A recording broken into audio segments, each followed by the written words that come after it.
Welcome to Reston's African American Legacy Program. I'm Laverne Gill, and I am so glad to be here today with my co-host, Cheryl Fields, and our special guest, Kathy Lampkin, and her husband, Burton Emmanuel Lampkin.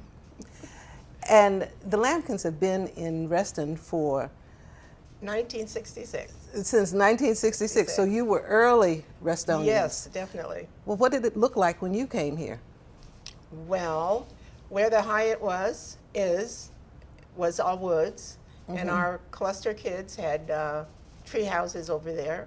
Highway 7 was 2 lanes, and Tyson's Corner was a great big pasture with a herd of Herefords on it. And it took an hour and a half to get from Washington, D.C. Well, Bert, you came here and you started right away becoming a leader in the community. You were with Herndon's Rotary Club. Well, what was your experience like with Rotary, and why did you choose Rotary? I chose Rotary because I felt it was the most business-like activity that one could seek to affiliate with. I was with another service organization when I lived in California, and so I wanted something a little stronger than that, something that was not quite so much of a plaything, but something very serious. And so I got involved in Rotary, and I actually started working when I first came here, and didn't start Rotary for probably about a year or so, when I was invited to join Rotary by another man that was already in Rotary, and he worked for the printing office in D.C., and I worked for the FAA in D.C. Well, you worked for the FAA? Yeah. In what year was that? I worked for a lot of government agencies because I thought somebody had to save them. Oh. Are Well, you were ready in to the go right back to work? Living up to the middle name. Well, that's fun, but you didn't just join Rotary. You actually became a leader in Rotary. Were you the second African American to become a leader in Rotary in this I was district? the second African American, yes. Did become district And governor. after, District governor. I became, and we called those people district governors. And I brought in another black leader, but he doesn't live in Reston. And very soon we'll bring in the first black woman into Rotary as a district governor. Well, you were not only just the district governor, you made a lot of changes. You made a lot of headway. You actually brought me into Rotary. That was really something. You remember? Good. Yes. I was glad that you did, but I just never thought I would be a Rotarian. But you are well respected in Rotary in Herndon and around the country. You are a Paul Harris Fellow many times over, which is a high honor in Rotary. You made a lot of changes when you were district manager, district governor. And what other things do you remember having done that Rotary never did before? One of my biggest achievements was recruiting my wife, because when we went and met with every club in the district, and we had about 51 districts, locations that we had to go visit. And so I had to give a little talk to try to get them prepared for the next year. And there were certain things I wanted them to be prepared to do. And so Kathy came in and laid down the law in terms of what was necessary. And so we had an outstanding gathering in Charlottesville when we had our program. And we had an effect on helping a group in Tappahannock set up programs to promote youngsters that really didn't have a good option in life. And some of them now work in D.C. for major governments and so on and so forth. And so that was a really big thing. And I sent 10 people to Africa to work with different programs there. And two of the people that I sent to Africa are still going to Africa every year. And that doesn't happen too often. No, it doesn't. And district governors seldom ever use their spouse to participate. So those were two major conditions. But as district governor, if you believe what you read, you have the option of doing whatever you choose to do. And so I set it up to fulfill that commitment. Well, speaking of Kathy, Kathy, you were quite a partner with your husband. Well, yeah, because before he became district governor, the Rotary conventions were, to be honest with you, very, very boring.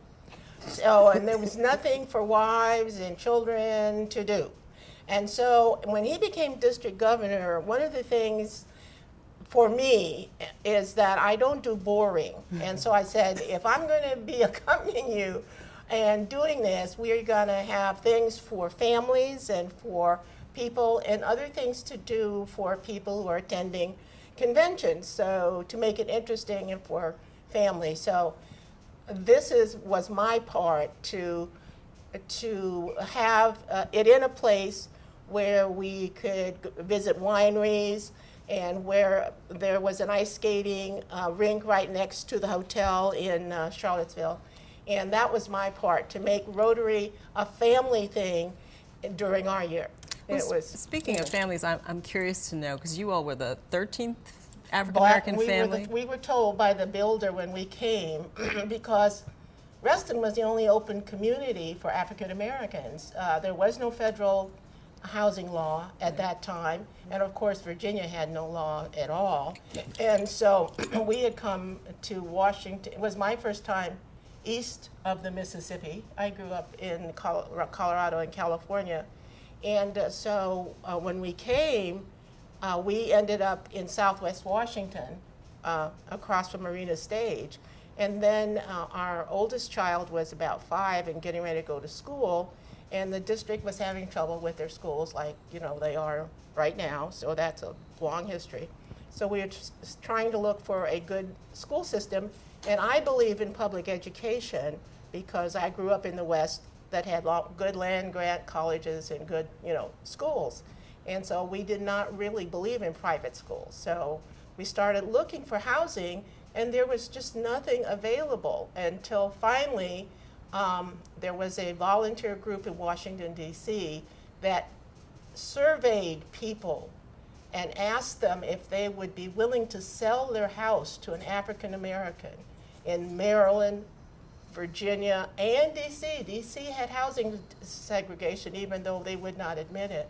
And finally, at one session, a person came from Northern Virginia and said, there's this new town in Northern Virginia called Reston that is an open community.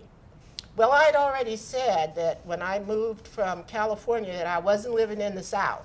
So, when he said Virginia, then I was like, well, forget that. We are not going to Virginia under any circumstances, no matter what. And he kept talking about Northern Virginia being different than the rest of the state, blah, blah, blah. And so, so they said, come out and see us. And so finally we got in the car, and it took us an hour and a half to get out here. And when we walked in, only Lake Ann was built, and they were up as far as our cluster that we still live in, which is Colson Cluster. And there were the woods, where the Hyatt was all woods, North Point was woods, South Lakes was woods, and there was just Lake Ann. And we fell in love with it right away because it was a mixed community with all levels and economic people living here. Well, Kathy, time flies by, and there's so much I want to ask you. We know that you were one of the founders of the National Council of Negro Women's chapter, Reston chapter. Right. Charter member of that. You were also a charter member of the Links. Right. And you were an early member of Reston Black Focus.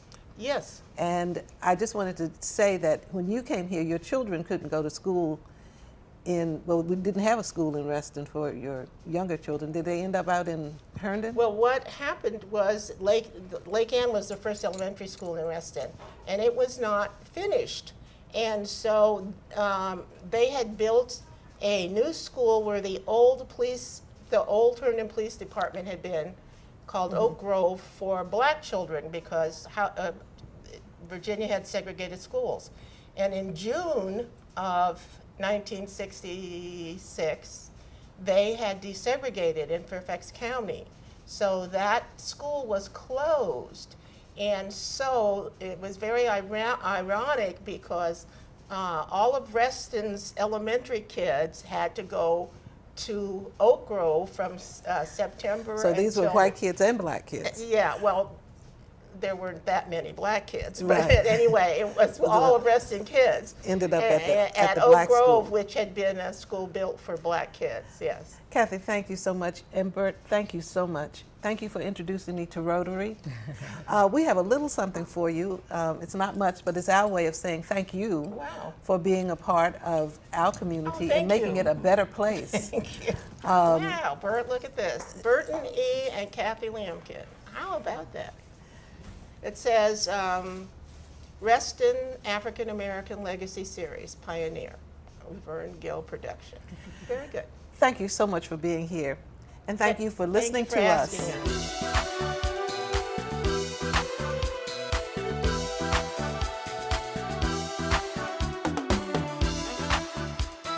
Welcome back to Reston's African American Legacy Program. My name is Pamela A. Hart Stewart, and I am your host for The Next Generation. I am so happy to introduce this very funny man, Doug Scott, AKA Hilarious Big Doug. Big Doug. Thank you you doing, very Marlene? much. How you doing? It's good to have you here. We know each other. We're both Restonians. Tell us when you came to Reston. We moved to Reston in '84 from Herndon. 1984 from Herndon. We had been in Herndon for maybe 5 or 6 years. We moved from Alexandria to Herndon, and my mom found a place in Reston. And she asked me that I want to stay in Reston because I moved to Reston in '84, like I said, in '84, and it was the first semester of 7th grade. And she was like, "Do you want to stay in school?" I was like, "No, I want to move to Reston immediately," because I heard a lot about Reston, and a lot of my friends had moved from Herndon to Reston. Okay. So when she said, "Did I want to go? Did I want to stay in Herndon?" I was like, "No, I'm ready to go." But you stayed, and you went to Langston Hughes. We went to Langston Hughes yeah. together, and we went to South South Lakes Lakes together. yes. Very good. Well, I have to say, when I opened my mailbox and got a flyer that you had a comedy show, I was very impressed, and I was not surprised, because I yeah. do remember in Langston Hughes and South Lakes how funny you were. And Yes. so tell us about your journey. What led you to be a comedian? Well, I would say I always was fond of comedy. Being younger, I could always imitate comedians like Eddie Murphy, guys like that, Martin Lawrence, and guys like that. And I was always told, "Doug, you're very funny, you're very funny, you're very funny." But I never really wanted to pursue it, but I always had dreams to be a comedian. Sure. And then later on in the years, I ran into a guy who was doing an open mic in Manassas, Virginia. And everybody was like, "Doug, you should try it, you should try it." People was calling me like, "Look, they got an open mic at this place." And I'm like, whatever. Well, Right. one night I went there, and he got off stage, and I said, "Man, what I got to do to get on stage?" He said, "Just come up here next week." And the next week I came, and Made him laugh. I made him laugh. Good. And it went from there. Like 2 weeks after that, he had to go out of town. His name's Alex Scott. And he said, "Doug, will you mind going to Leesburg to host a show for me? And I'll pay you." Because most comedians, we don't get paid. Some comedians go through years without getting paid. 2 weeks after getting on stage, he said, "You can have the money." I That's haven't wonderful. looked back since. That's I haven't looked back wonderful. since, yeah. That's great, and I understand. Being a comedian is competitive. It's Yes, a it is. competitive business. So Yes. I'm sure you've got to get good material and Your so own ho- material. Your own Yes, material, yes, unique yes. material. Yes. So what makes you unique, and how do you know you're funny? I can make myself laugh. Okay, that's When I it, write, right? when I write my jokes, I kind of rehearse them to myself. And once I start laughing to myself, people are like, "What you laughing at?" It's a joke that I've written for myself, and I go present it, and it works. That's It wonderful. works. It That's works. wonderful. And you've opened for. So share with us who you've opened for. Some very, prominent people, and who you've auditioned for as well. I auditioned for, let's see, first Bill Bellamy's Who Got Jokes is aired on TV1. Martin Lawrence First Amendment, HBO's Def Comedy Jam. Actually, I did Who's Got Jokes 3 times. That's great. First Amendment once, HBO's Def Comedy Jam once, and I've done other TV such as they got a Romeo Divine has a television show aired on Fairfax Public Access. Good. I've opened up for George Wilborn, Teddy Carpenter, Alex Scott, Queen Aisha, Red Grant. Wow. So definitely. Michael Blackston. Along with me doing comedy, I also created a entertainment company called Take a Joke Entertainment. I read that. So you're an entrepreneur as well then. Well. That was something, I guess, that just a natural progression to open a company, or? In the comedy game now, you kind of want to be able to, you don't want to just go get booked. You go constantly calling people to get gigs. So me being me, I was like, you know what? I'm going to create an avenue for myself. Good. I created Take a Joke Entertainment. That way, along with hosting and doing shows, I could bring in people as well. And it just when you book someone, they in turn book you back. That's kind of like how it goes in comedy. So when I started that, I started booking, I mean, everybody. Red Grant, like I said, Queen Aisha, countless numbers of people. Well, I went to a recent show of yours. with My husband Howard and I, Gaskins, we Howard went to a recent show, and it was very funny. Yes, Very yes, funny, and we appreciate you. enjoyed ourselves. Appreciate you coming out. And you know, I guess, do you see yourself going anywhere else? Comedy is your thing. That's what you do. That's your gift. What about movies? Have you thought about, if the opportunity presented itself? No, they say all the time, Doug, you're a good actor because you've been making us think you're funny all this time. So I know I can act. So I would like to pursue good. acting. Sure. I want a comedy club. Okay. I want a comedy/restaurant. Good. Because I can cook as well. I don't just tell jokes. I can cook as well. So that's what I want to. I was cast for a movie called My Brother's Keeper a few years ago. It ended up falling through the cracks because we didn't have enough budget money to do it. But yes, movies are my next step. Well, it's beautiful, and just hearing you, obviously starting out with comedy, I think for anyone that's watching, and including our new generation, that you had a dream, you're following it, and from that, it's just a platform for you. You could open up a comedy club and do food and do everything. So there was a quote that I read that I stumbled across. I thought that was really nice. It says, "Although fame and fortune is your dream, the passion is simply to make you laugh." And that kind of resonated with me because, there's so many sad things going on in the world. On in the world. And it's very important to me to laugh. If I can make someone laugh, I just know it brings them joy. Yeah. So, you can never have too much laughter in this world. Right. So I laugh absolutely. at funerals. I make people laugh at funerals. Oh, wow. I think you can make any situation humorous. Right. So, well, and it's a perception, as you say, especially for the one that you're in memory of, I think you can always use that opportunity to bring a celebration to the moment, which can be, you can use laughter in that as well. Well, most recently, I think it's fascinating, you were on the Roland Martin show. Yes. I saw some stuff on Facebook. I was extremely impressed because everyone knows Roland Martin. Just give us a little information. How did that go? Roland's great. Actually, the female who books it, we went to school with her. Her name is Melanie McKinley, and I just hit her up. I gave her my bio and all that. And what they're doing is every Wednesday, Roland Martin does a segment called Wild Out Wednesday, and it's for local comedians, local or comedians from other places. Sure. And he lets them come on and just tell what's going on with them, pretty much what's going on in the community and our next upcoming shows and stuff like that. And he's real great. I love Roland Martin. Great opportunity for you, Yes. and additional And it exposure. gives you exposure as Exactly, well. Yes. exactly. That's what I was saying. It just gives you great exposure to the DC metropolitan area. So congratulations to you on that. Well, I'm excited. I think again for our viewers, you really you started out. You went after it's a gift what you have, and with your gift, you just took that and ran with it. And we wish you all the success. Absolutely. You mentioned your entertainment company, so we'll obviously look for that as well. And starting out here in Reston and going to school together, I must say it is a true pleasure to be I love here Reston. with you. Reston I have nowhere else in the world like Reston. I can't compare anywhere else like Reston. I mean, from the day I moved there, I fell in love. I fell in love, and it's so high to live here now. That's why I had to move to Loudoun County. So. it is a little more expensive. You're absolutely right, but you're great. right. There's no place like home, and I am too proud to be a Restonian. And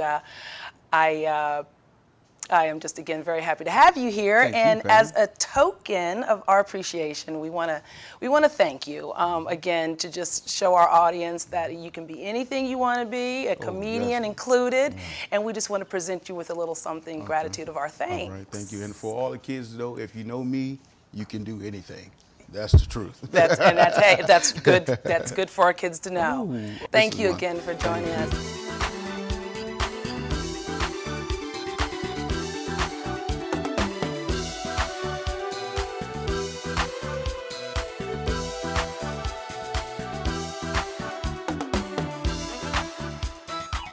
Good afternoon.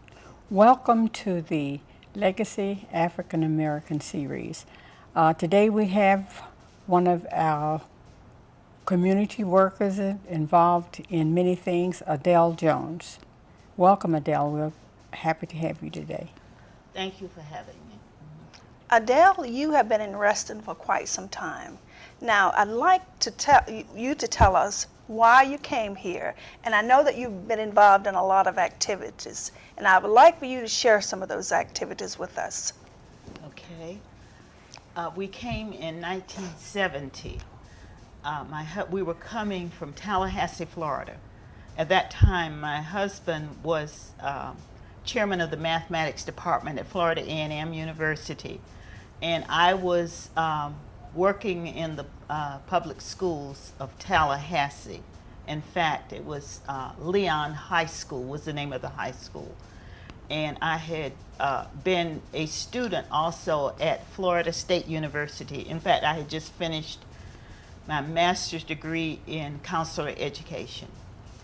And my husband received a job with the federal government. And he was working there for a number of years. In Washington? In Washington, D.C. Did you come to Reston first, or did you go to some Yes, other we city? came to Reston first because in looking for housing, we found that, of course, Reston was open, and it was a new community which was diverse, and that was one of the things that really drew us to this area, to the Reston community. And as at that time, we had 2 young children. In fact, I had a 2-year-old and I think about a 9-year-old. And the first year, of course, we'll say 6 months to a year, I was not working. But I did pursue working in Loudoun County. And it was about 5 years that I worked in Loudoun County, which was the adjoining county. And I was hired as a mathematics teacher. However, they needed a counselor at the time, so I immediately jumped on that. I became a counselor in a middle school. And of course, that was in the early 70s. Yeah. That was in the early 70s. And I worked there and I came to Fairfax County in 1979, around 1979, 1980. And I came as a counselor in a counselor at middle school. And actually, I actually saw Hughes Middle School being started. Oh, In fact, when I first started, we had classes at South Lakes High School, and then we walked over. We had a ceremony, and we had the kids to walk over to our new school. So I was, I actually one of the, the first faculty at Hughes Middle School. And the thing that was that impressed me about it was again, like the community, very diverse. And of course, along with that comes a number of, I wouldn't say, but maybe, unique problems, because you've got kids that are from all socioeconomic groups. And you started programs for those children. Yes, we found that we had a lot of disagreements, so we had fights almost every day in the locker area. So I decided that we had to do something. You know, our counselor works not only with the students and parents, but also with the faculty and administration. So we decided that we would do a peer mediation program. And this was, we had not only the students trained, we also had some faculty members to train. And through this program, we were able to have kids resolve their conflicts.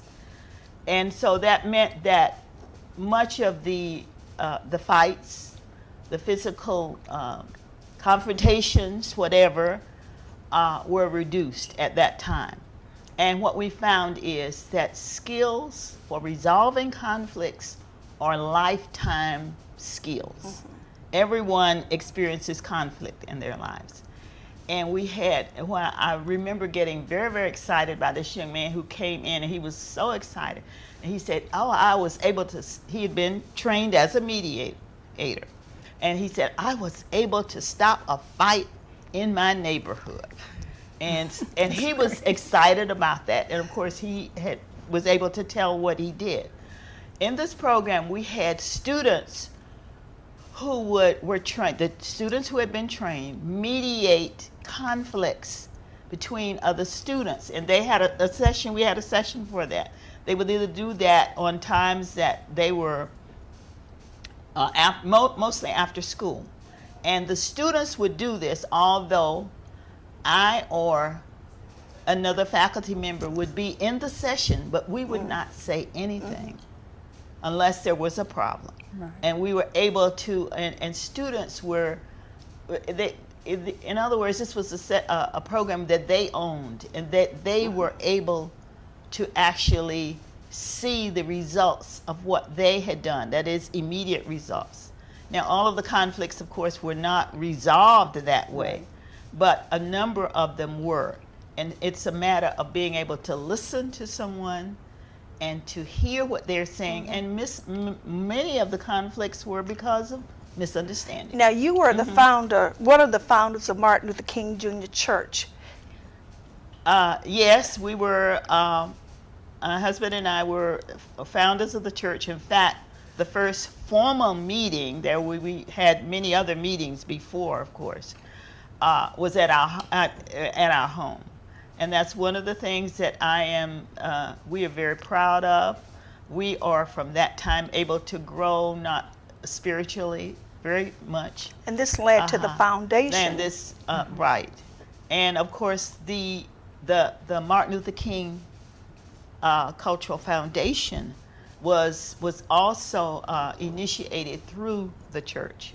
We had a number, of course, many of the founding members, of course, were members of Martin Luther King Church, and many of the board members. At this time, we started out with $1,000 scholarships. At this time, we are given, and by the way, that foundation has been given to the community, and we've had much community involvement. Adele, there are so many things that we want to talk to you about. We only have a short time. Oh, okay. And I know one of the things that you were very interested in was a tutoring program, and we'll probably have to maybe do a second session with you to find out what that was about. But can you just give us just a short... tutoring program, we called it Project Reach. And we started again with Martin Luther King Church. It was a community mentoring program in which we were able to we started out with 18 students. Okay, and it went on to, within the county, more than I know that it included more than 400 students. Thank you so much. There's so much that we could talk to you about. We really appreciate and hearing about your life here and what you have contributed to the Reston community. Thank you. Thank you. Thank you.